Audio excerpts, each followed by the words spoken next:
આજે આપણે બનાવીશું અડદિયા પાક। એના માટે મેં લઈ લીધો છે 500 ગ્રામ અડદની દાળનો કરકરો લોટ, 500 ગ્રામ ચણાની દાળનો કરકરો લોટ અને આમાંથી આપણે 100 ગ્રામ જેટલી મેથી નાખીશું। અને આ 50 ગ્રામ જેટલો મેં ગુંદર લીધો છે।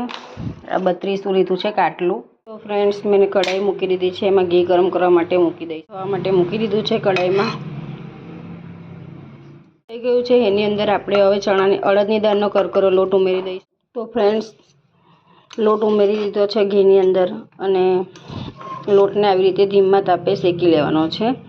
જેમ જેમ લોટ શેકાતો જશે એમ એમાંથી ઘી છૂટું પડતું જશે। તો ફ્રેન્ડ્સ, તમે જોઈ શકો છો અડદનો લોટ શેકાઈ રહ્યો છે। લોટને શેકવામાં બિલકુલ ઉતાવળ કરવાની નથી, એકદમ ધીમા તાપે શેકવાનો છે। ફ્રેન્ડ્સ, તમે જોઈ શકો છો જેમ જેમ લોટ શેકાતો જાય છે એમ જેમ એનામાંથી ઘી છૂટું પડતું જાય છે। આ રીતે ચમચામાંથી આસાનીથી પડી જાય ત્યાં સુધી શેકવાનો છે। હજી આપણે આને 5-7 મિનિટ સુધી શેકાવા દઈશું ધીમી આંચ પર। તો ફ્રેન્ડ્સ, લોટ શેકાય છે એટલે આવી રીતે બબલ્સ થવા માંડે છે અને ઘી એકદમ છૂટું થઈ જાય છે, એટલે આપણો લોટ એકદમ શેકાઈ ગયો છે। હવે આપણે એને એક વાસણમાં કાઢી લઈશું। ફ્રેન્ડ્સ, એ જ કઢાઈમાં પાછું ઘી ગરમ થવા માટે મૂકી દીધું છે અને હવે આપણે એની અંદર ચણાની દાળનો કરકરો 500 ગ્રામ લોટ ઉમેરીને શેકી ગુંદર લીધો હતો, એને આપણે મિક્સર જારમાં પીસી લઈશું। મેં આ રીતનો ઝીણો પાવડર બનાવી લીધો છે। ફ્રેન્ડ્સ, આપણે આવી રીતે હલાવતા જઈને ચણાની દાળના લોટને શેકી લેવાનું છે। ગેસની ફ્લેમ એકદમ ધીમી રાખીશું જેથી કરી લોટ સારી રીતે શેકાય। કોઈ પણ ઉતાવળ કરવાની નથી લોટ શેકવામાં, ધીમી આંચ પર જ લોટને શેકી લેવાનો। જેમ જેમ લોટ શેકાતો જશે તેમ ફૂલવા માંડશે, આવી રીતે બબલ્સ થવા લાગશે। તો ફ્રેન્ડ્સ, તમે જોઈ શકો છો ચણાની દાળનો લોટ પણ શેકાઈને એકદમ મસ્ત તૈયાર થઈ ગયો છે। એમાંથી ઘી પણ બધું છૂટું પડી ગયું છે અને એકદમ કલર ચેન્જ થઈ ગયો છે, તમે જોઈ શકો છો ડાર્ક બ્રાઉન થઈ ગયો છે। હવે આપણે એની અંદર જે ગુંદરને મેં પીસીને રાખ્યો હતો ને એને આપણે ઉમેરીશું અને એને પણ આપણે ફૂલવી લઈશું આની અંદર। તો ફ્રેન્ડ્સ, થોડો થોડો ગુંદર ઉમેરતા જઈને આપણે એને ફૂલવી લઈશું। તમે ગુંદર ઉમેરશો એટલે આવી રીતે ફૂલીને ઉપર આવવા માંડશે, તો એને આપણે સતત હલાવતા રહીશું।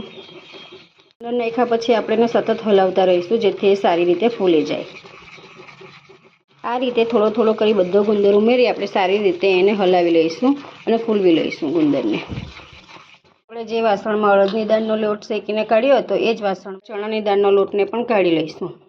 તો ફ્રેન્ડ્સ, આપણે અડદની દાળ અને ચણાની દાળનો લોટ શેકી લીધો છે। એની અંદર આપણે વજનમાં 100 ગ્રામ જેટલી એટલો મેથી પાવડર ઉમેરી દઈશું।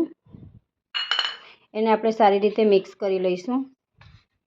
હવે આપણે એની અંદર ઉમેરીશું 32, જે મેં 20 ગ્રામ જેટલું લીધું છે। ત્યાર પછી આપણે સૂકા કોપરાનું છીણ લઈ લઈશું, એ મેં 100 ગ્રામ જેટલું લીધું છે। 50 ગ્રામ સૂકી દ્રાક્ષ લઈ લઈશું, એને પણ આપણે ઉમેરી દઈશું। ત્યાર પછી મેં 50 ગ્રામ કાજુ અને 50 ગ્રામ બદામ એને પણ ઝીણું સમારીને લઈ લીધું છે, એને આપણે ઉમેરી દઈશું। આ બધું આપણે સારી રીતે મિક્સ કરી લઈશું। આવી રીતે આપણે સારી રીતે એને મિક્સ કરી લઈશું। બધું સારી રીતે મિક્સ થઈ ગયું છે। હવે આપણે એની અંદર ખાંડ ઉમેરીશું। આપણે ઝીણી બુરુ ખાંડ લીધી છે, એને પણ આપણે ઉમેરી લઈશું। વજનમાં 800 ગ્રામ બુરુ ખાંડ છે, એને હવે આપણે સારી રીતે મિક્સ કરી લઈશું। આપણે બધુંને આવી રીતે સારી રીતે બધું મિક્સ કરી લઈશું। સારી રીતે મિક્સ થઈ જાય ત્યાર પછી આપણે બે થાળીમાં આપણે ઘી લગાવીને એને સ્પ્રેડ કરી દઈશું। તો ફ્રેન્ડ્સ, આપણે આવી રીતે એક મોટી થાળીમાં સ્પ્રેડ કરી દઈશું। હવે આપણે એની ઉપર કાજુ બદામને સ્પ્રિંકલ કરીશું।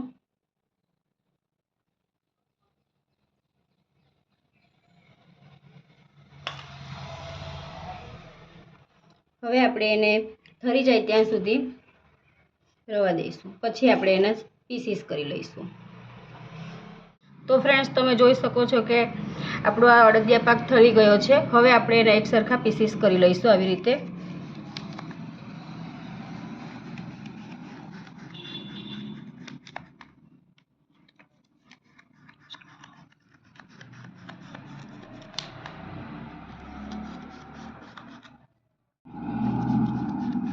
આવી રીતે આપણે એક સરખા બધા પીસીસ કરી લઈશું। આમાં આપણે નથી માવો વાપર્યો કે દૂધ નથી વાપર્યું, એટલા માટે આને આપણે 1 મહિનો સુધી ખાઈ શકીએ છીએ આરામથી.